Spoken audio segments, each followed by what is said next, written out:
Vereador Paulo Soares, presidente da Câmara, boa noite, seja bem-vindo ao nosso programa. Boa noite, Benê. Obrigado mais uma vez pela oportunidade. Bem, vamos falar desse seu primeiro semestre como presidente da Câmara, terminou, a Câmara está em recesso. O que é que o senhor pode tirar de positivo dessa gestão? Benê, primeiramente, foram várias conquistas e eu gostaria de destacar algumas aqui, como, por exemplo, a nova etapa que nós estamos vivendo na casa. Nós iniciamos o mandato com essa proposta de ampliar o debate no sentido de melhorar o trabalho do vereador e a participação da comunidade, e nós conseguimos isso. Nós propomos a reforma do regimento interno, que a comissão já entregou para nós, já devolveu, e os vereadores estão analisando. Nós vamos fortalecer o novo regimento interno, no sentido de ampliar o trabalho do vereador e também garantir à comunidade a sua participação democrática. Nós fizemos algo inédito na Câmara, através de uma determinação da presidência. Nós estabelecemos o parecer jurídico na casa, que não existia, e fizemos também com que as comissões temáticas que não atuavam passassem a atuar. Então, só para as pessoas que estão nos assistindo entender, Benê, até o final do ano passado, o vereador votava um projeto de lei com apenas um parecer, o parecer da CCJ. A partir de 2015, agora o vereador ele vota um projeto de lei com 3 pareceres: o parecer da CCJ, o parecer jurídico e o parecer da comissão temática, que discute o mérito. Então isso dá não só mais garantia ao vereador para poder exercer o seu voto com maior segurança e tranquilidade, como também melhora e qualifica o debate entre os vereadores, e eu diria assim, até dirimindo os conflitos. Porque as pessoas, quando nós estabelecemos esses novos pareceres, diziam: olha, agora a Câmara vai engessar, agora os debates vão ser piores. Muito pelo contrário, foi o inverso. Hoje os vereadores, na discussão das comissões, conseguem, no plenário, ter um conflito muito menor. Agora, isso, presidente, não engessa a opinião do vereador. Ele tem mais parâmetros. Ele tem mais parâmetros, uma vez que vai consolidar a fundamentação da ideia, ou daquilo que ele pensa, ou daquilo que ele acredita. E até mesmo pode convencê-lo de que ele está errado. Como nós tivemos agora nessa nova fase, caso em que a comissão já direcionou que se manifestaria e o próprio executivo retirou o projeto antes dele ir à votação. Agora, nós também estamos trabalhando a questão da estrutura física da casa. Nós resgatamos a história do Legislativo, entregamos no museu para que fosse restaurada. Nós vamos digitalizar, nós vamos acabar com os arquivos de papéis da Câmara, até porque se houver um incêndio ou um furto, alguma coisa, a Câmara perde toda a história dela. Então, você acompanhou, nós estivemos lá e estamos trabalhando no sentido de melhorar a mídia da casa e de reformar a estrutura física para propiciar a comunidade, as escolas, aos alunos, as faculdades, a vir visitar a Câmara, conhecer a Câmara. E agora, Benê, por último, nós vamos inaugurar a nova sede administrativa da casa, ou seja, o setor administrativo da casa ele vai para um novo espaço. Com isso, nós vamos abrir o concurso público, que eu já assinei a ordem pedindo o estudo para o setor técnico da casa, no sentido de ter nas funções básicas da Câmara pessoas concursadas e não pessoas com cargo comissionado. Isso é muito importante, essa colocação que o senhor faz, presidente, porque, na realidade, todo ano há essa mudança de pessoas e atrasa todo o serviço da casa porque não tem aquele funcionário efetivo. Isso é fundamental. Isso é fundamental e eu identifiquei isso, Benê. Eu lembro que no dia 6 de janeiro de 2015 eu já havia voltado das férias e quando eu cheguei na casa não tinha ninguém no protocolo, não tinha quem cuidava do sistema Votec da casa, na recepção não tinha ninguém. Por quê? Porque são serviços básicos da casa que eram exercidos por pessoas com cargo de confiança. E numa conversa com o Ministério Público, inclusive estive lá com o doutor Edgar, meu procurador, a doutora Adriana Lino colocou para nós que trabalhasse nesse sentido. Eu dizia da dificuldade do espaço, ela falou: trabalha nisso também. Então, ao invés também de nós comprarmos um terreno para construir uma sede que ia gastar muito mais, nós partimos do princípio da austeridade. Ou seja, nós alugamos um espaço muito agradável, muito grande, que vai servir para isso, e é um custo bem baixo. Inclusive, eu remeti esse processo à Comissão de Valores do município, que aprovou essa medida, essa iniciativa. Então, nós estamos trabalhando nesse sentido, Benê, de estabelecer um bom relacionamento entre os vereadores, mas, ao mesmo tempo, garantir que a comunidade tenha clareza no que está acontecendo no Legislativo. As comissões estão trabalhando, os vereadores estão motivados e essa é uma nova fase muito boa que nós estamos vivendo. Agora, essa questão que o senhor está colocando de ter os cargos efetivos, isso aí não vai tirar dos vereadores futuramente aquela condição de negociação, que isso existe na política, de trazer para dentro pessoas para trabalhar pós-campanha?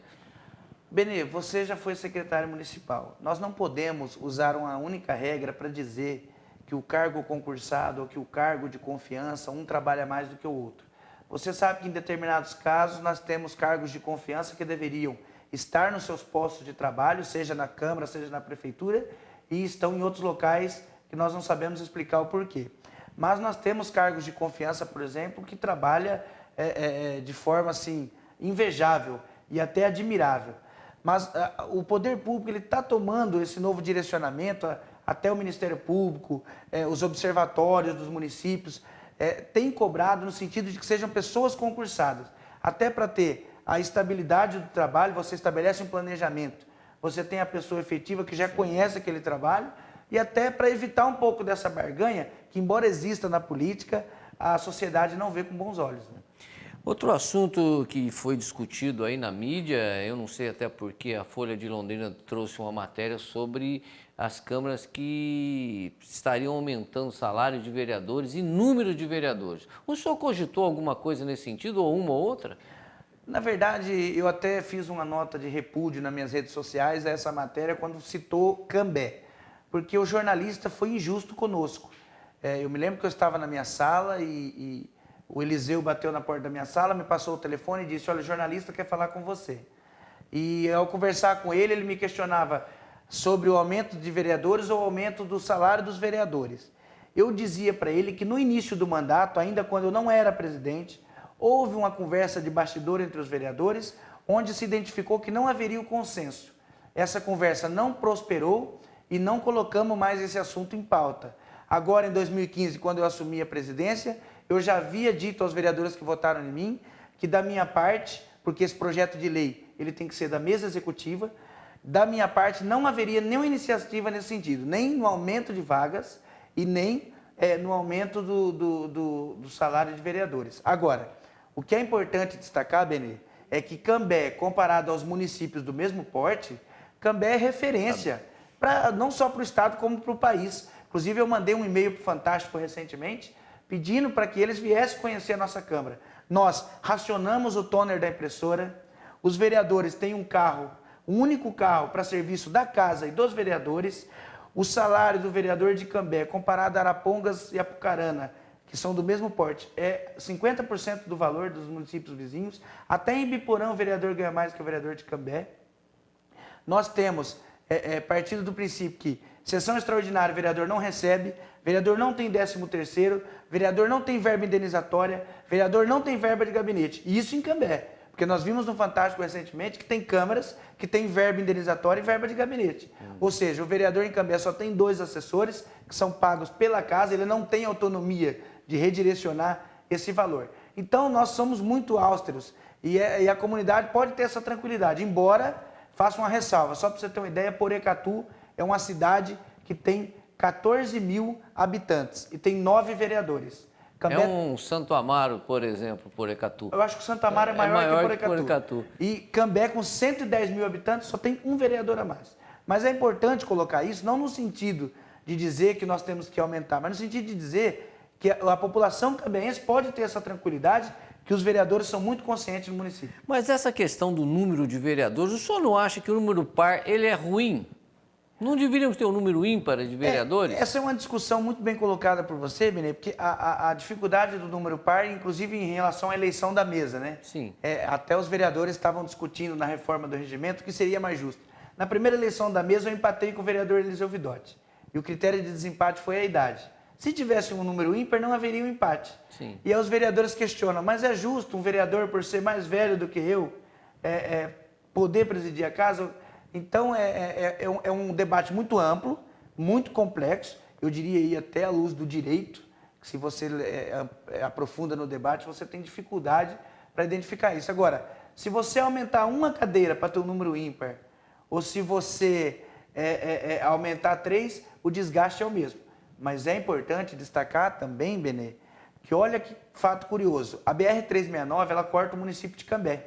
Sim. E nós temos, da região de Santa Amaro, Novo Bandeirantes, que é a metade da cidade para lá, apenas 2 vereadores, e do lado da cidade para cá nós temos 8, ou seja, ficou um desnível muito grande de representatividade. Então, são debates que devem ser colocados. O senhor colocou da 369 para lá 2, se referindo ao senhor E o magnata. e o magnata. Isso. E do lado de cá, 8. 8. Realmente há uma desproporcionalidade muito grande de desproporcionalidade, representatividade. Né? uma vez que a 181, eleitoralmente falando, é bem forte, embora ela pegue um trecho grande aqui do Ana Rosa e Cambé 4. Não, e aí é até interessante, Benê, porque quando o eleitor fala assim, olha, o vereador se elegeu, eu não estou conseguindo ver ele aqui. Ele não consegue dar conta, num bairro do tamanho da região Novo Bandeirantes, tamanho da região de Santa Amaro, de estar passando constantemente no bar, no mercado. E com essa colocação, o senhor também defende aquela teoria de que o bairro deve se aproximar mais do seu candidato do local. Local. Eu não quero dizer aqui que só por ser um vereador do bairro, que não a é pessoa só do tem bairro. condições.